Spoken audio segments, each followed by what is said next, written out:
ఓం నమ శివాయ. కార్తీక పురాణంలో మనం 7వ అధ్యాయంకి వచ్చామండి.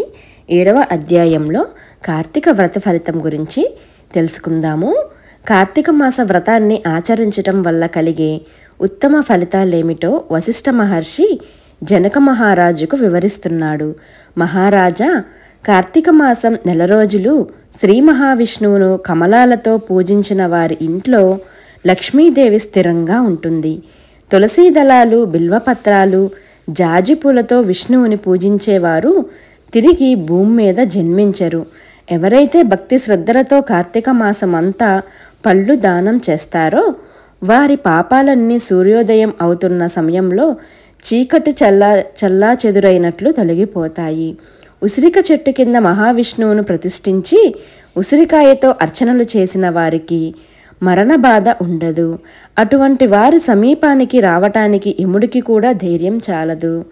కార్తీక మాసంలో సాలగ్రామ పూజ చేసిన వారు పొందే ఫలితం ఇంత అని చెప్పటానికి ఎవ్వరికీ సరిపోదు. ఉసిరి చెట్టు ఉన్న వనంలో బ్రాహ్మణులతో కలిసి భోజనం చేసిన వారికి మించిన ధన్యజీవులు మరెవ్వరూ ఉండరు. అలా చేసిన వారికి పాపాలన్నీ క్షణంలోనే నశించిపోతాయి. ఉసిరి చెట్టు కింద సాలగ్రామాన్ని ఉంచి పూజించిన వారికి విష్ణులోకంలో నివసించే యోగ్యత కలుగుతుంది. కార్తీక మాసంలో విష్ణువాలయంలో మామిడాకుల తోరణాలు కట్టించిన వారికి విష్ణువు సమీపంలో నివాసం ఉండే యోగ్యత కలుగుతుంది. విష్ణుమూర్తికి ఆలయంలో సాష్టాంగ దండ ప్రణామం చేసిన వారికి 10 అశ్వమేధ యాగాలు చేసిన ఫలితం కలుగుతుంది. ఆలయంలో విష్ణుమూర్తికి ఎదురుగా కూర్చొని జపం, హోమం, దేవతార్చన చేసిన వారు తమ పితృదేవలతో కలిసి వైకుంఠానికి వెళ్ళే పుణ్య ఫలితాన్ని పొందుతారు. కార్తీక మాసంలో నదీ స్నానం చేసి తడి వస్త్రంతో ఉన్న వారికి, పొడి వస్త్రాన్ని దానం చేసిన వారికి అశ్వమేధ యాగం చేసినంత ఫలితం దక్కుతుంది. ఈ నెలలో ఆలయ శిఖరాల మీద భగవంతుడి ధ్వజాలు ఎగరేసిన వారి పాపాలు గాలికి పువ్వుల్లోని పొప్పొడి కొట్టుకుపోయినట్లు కొట్టుకుపోతాయి.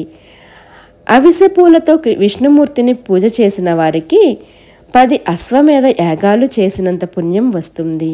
కార్తీక మాసంలో ఏ స్త్రీ అయితే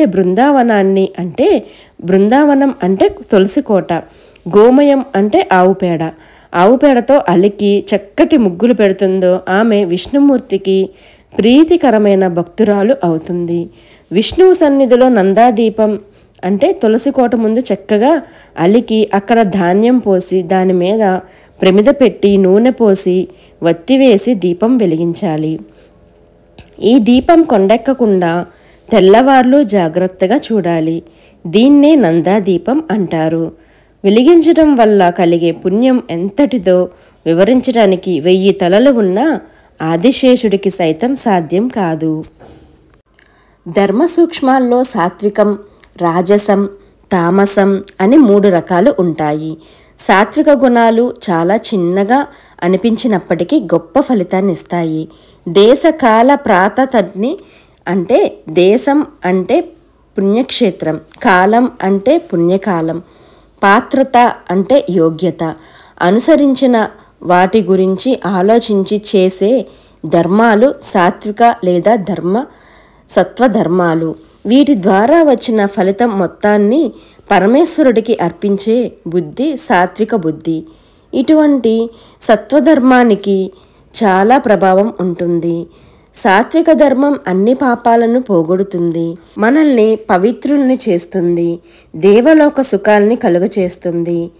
సాత్వికార్తిలో ముత్యపు చిప్పలో పడిన చిన్న వాన నీటి చినుకు కూడా దగదగా మెరిసినట్లు దేశకాల ప్రాతతని గురించి చేసే ధర్మకార్యం చిన్నదైనా గొప్పగా ప్రకాశిస్తుంది, గొప్ప ఫలితాన్నిస్తుంది. సదాచారుడైన వ్యక్తి పుణ్యకాలంలో ఎంత చిన్న దానం చేసినా అనంతమైన ఫలితం కలుగుతుంది. ఫలితాన్ని కోరుకుని చేసేవి రాజస ధర్మాలు. ఇవి శాస్త్రం చెప్పిన విధంగా చేసినవి కావు. ఇటువంటి ధర్మాలు పునర్జన్మకు కారణంగా నిలుస్తాయి, కొన్ని కష్టాలకు కారణమవుతాయి. దేశకాల ప్రాతతల్ని ఆలోచించకుండా చేసేవి తామస ధర్మాలు. శాస్త్రం చెప్పిన నియమాలేవి ఇందులో ఉండవు. డాంబికంగా చేసే పనులివి. వీటి వల్ల ఎటువంటి పుణ్యఫలితం కలుగదు. దేశకాల ప్రాతతలు సమకూరినప్పుడు తెలిసి కానీ తెలియక కానీ చేసిన కొద్ది ధర్మమైన పుణ్యమైన గొప్ప ఫలితాన్ని ఇస్తుంది. పెద్ద కట్టెల మోపులో చిన్న నిప్పురవ్వ పడినా మొత్తం కట్టెల మోపు కాలిపోతుంది కదా, అలాగే గొప్ప పాపాలు కూడా చిన్న పుణ్యకార్యాన్ని నశించిపోతాయి. ఇందుకు ఉదాహరణగా ఓ కథ చెబుతాను విను అంటూ వశిష్ఠుడు కథ చెప్పడం ప్రారంభించాడు. అజామిలుని కథ. పూర్వం కన్యాకుబ్జ దేశంలో సత్యవ్రతుడనే పేరు కలిగిన బ్రాహ్మణుడు ఉండేవాడు.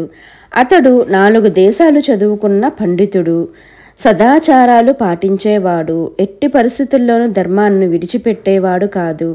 అతడు సార్థకనామధేయుడు అంటూ అందరూ ప్రశంసించేవారు.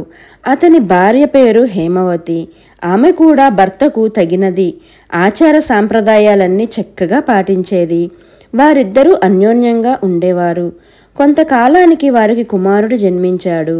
అతడికి ఆజామిలుడు అని పేరు పెట్టి అల్లారు ముద్దుగా పెంచుకున్నారు ఆ దంపతులు.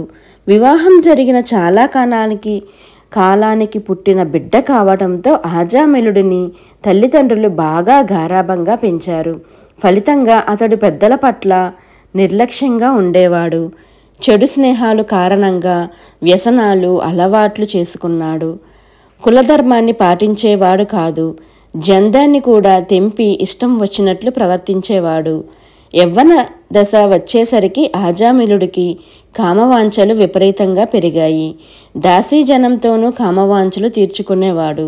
ఓ రోజున ఎరుకల జాతికి చెందిన స్త్రీని చూసి ఆమె అందానికి ముగ్ధుడయ్యాడు. ఆమె కూడా అతడి పట్ల ఆకర్షితురాలయ్యింది. ఇద్దరూ నిరంతరం కామక్రీడల్లో మునిగిపోయేవారు. ఆమె మాయలో పడిన ఆజామిలుడు ఇంటికి రావటం కూడా మానేశాడు. ఆమె ఇంట్లోనే భోజనం చేసి అక్కడే ఉండిపోయేవాడు. తల్లిదండ్రుల్ని పూర్తిగా విడిచిపెట్టాడు. బంధువులు అతడిని పూర్తిగా వదిలేశారు. ఆజామిలుడు కిరాత వృత్తిలోకి మారాడు. జంతువులు పక్షుల్ని వేటాడటం మొదలుపెట్టాడు. ఓ రోజున అతడి భార్య తేనె పట్టు కోసం చెట్టెక్కింది. ప్రమాదవశాత్తు కొమ్మ విరగడంతో కిందపడి చనిపోయింది. కళ్ళ ముందే భార్య అకస్మాత్తుగా చనిపోవటంతో ఆజామిలుడు తీవ్రంగా బాధపడ్డాడు. అక్కడే అడవిలోనే ఎండుకట్టెలు తెంచి భార్య శవానికి దహన క్రియలు నిర్వహించాడు. అప్పటికే ఆజామిలుడికి ఎరుకల జాతి స్త్రీ వల్ల సంతానం కలిగింది. అందులో యుక్త వయస్సుకు వచ్చిన కుమార్తె కూడా.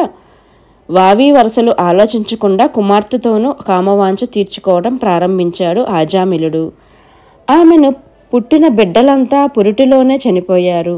చాలా కాలానికి వారిద్దరికీ మగబిడ్డ పుట్టాడు. దీంతో వారిద్దరూ ఆనందానికి హద్దులు లేకుండా పోయింది. ఆ బిడ్డకు నారాయణ అని పేరు పెట్టి అల్లారు ముద్దుగా పెంచుకోసాగారు. క్రమంగా ఆజామిలుడికి వయస్సు పైబడింది. రోగాల పాలయ్యాడు. ఆయువు తీరే సమయం దగ్గర పడింది. యమదూతలు అతడి ప్రాణం తీసుకువెళ్ళడానికి వచ్చారు. వాళ్ళను చూడగానే ఆజామిలుడికి మరింత భయం ఏర్పడింది. దూరంగా ఉన్న తన కుమారుడిని పేరు పెట్టి నారాయణ నారాయణ అంటూ పిలవడం ప్రారంభించాడు. కానీ ఆ పిలుపు కుమారుడికి వినపడలేదు. ఆజామిలుడు ఇంకా గట్టిగా నారాయణ నారాయణ అంటూ పిలుస్తున్నాడు.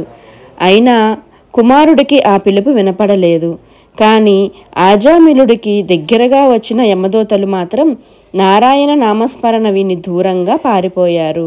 ఆజామిలుడు ప్రాణం విడిచాడు. ఇంతలో అక్కడకు శంఖం చక్రం తిరునామాలు ధరించి విశాలమైన కన్నులతో శాంతరూపంతో ఉన్న విష్ణుదూతలు వచ్చారు. వారు ఆజామిలుడి సూక్ష్మదేహాన్ని తమతో పాటు తీసుకువచ్చిన దివ్యమైన విమానం ఎక్కించి తీసుకుపోవడానికి సిద్ధమయ్యారు. యమదూతలు వారిని అడ్డగించారు. ఇతడు అనేక పాపాలు చేశాడు. యమధర్మరాజు ఆజ్ఞ ప్రకారం ఇతడి ప్రాణాలు తీసుకోవడానికి వచ్చాం. ఇది మా రాజుగారి ఆజ్ఞ. మీరెవ్వరు అంటూ ప్రశ్నించారు. అందుకు దివ్యదూతలు సమాధానం చెప్పటం ప్రారంభించారు. స్కాంద పురాణంలో వశిష్ఠ మహర్షి చెప్పిన కార్తీక మాస వ్రతమహత్యంలోని 8వ అధ్యాయం సమాప్తం. తదుపరి కథ 9వ అధ్యాయంలో మనం తెలుసుకుందాము. దీని కంటిన్యూషన్ ఉంటుంది, తప్పకుండా చూడండి. ఓం నమః శివాయ.